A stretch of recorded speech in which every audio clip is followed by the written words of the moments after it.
So I'm talking to Erin, the costume designer of Loving. Congratulations on the film. Thank you so much. We're very proud of it.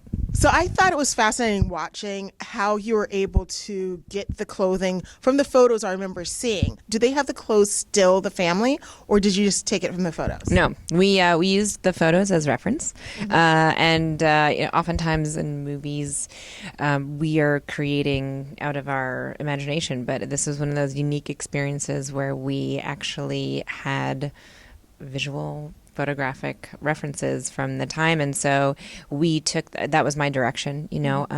Jeff, the director, just said, use these and let's just make the most authentic to the letter as we possibly can, and so that's really what we did. And how many of the outfits do you make? We build, I would say, in every movie it's a little bit different, just based on the nature of what's being filmed. If, for example, in this, I think we had about 8 pairs of Richard's pants, and I think we had about 20 shirts that we had a closet of that we picked from, depending on what was the scene.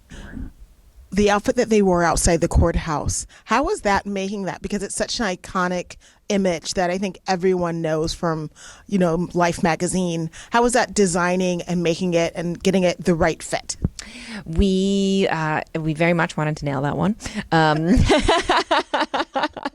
And so we started off with a base coat, and we built out the fur to sort of match Mildred's original coat.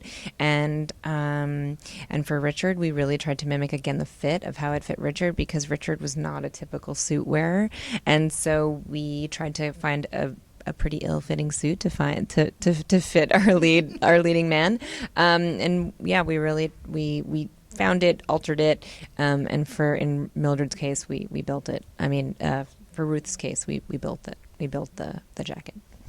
I'll tell you that the story.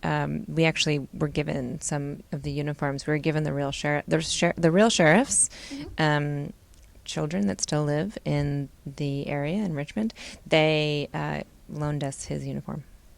Wow. We actually wound up having to use a different one because our actor was too big for it. But yeah, they were really helpful and instrumental in helping us, get the exact right uniform.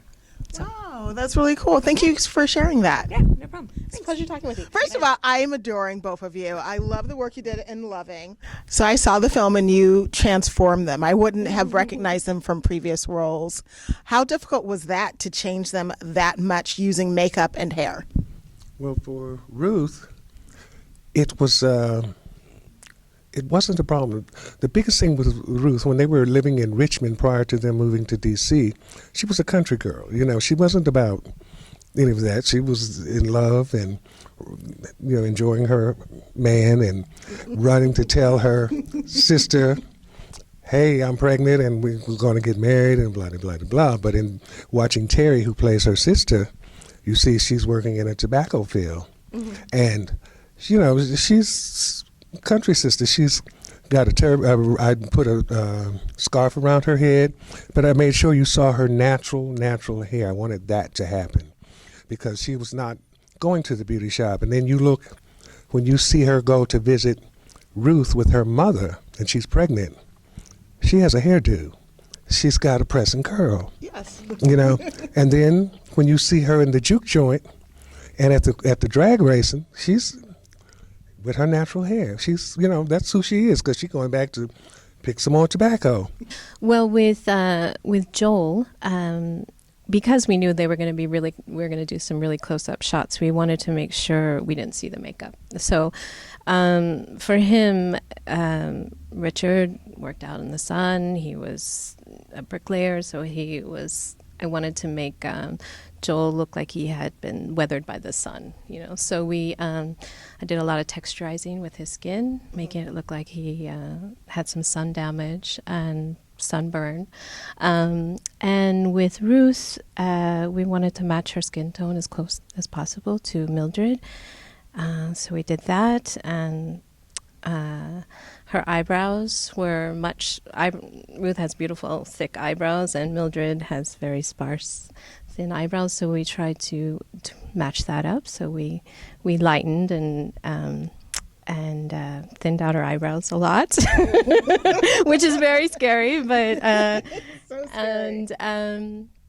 and you know, with Mildred, she didn't wear a lot of makeup, so we really tried to stay true to that. It was more about matching the skin tone and doing her lips the same color. We tried to match them up as possible, you know, as much as possible.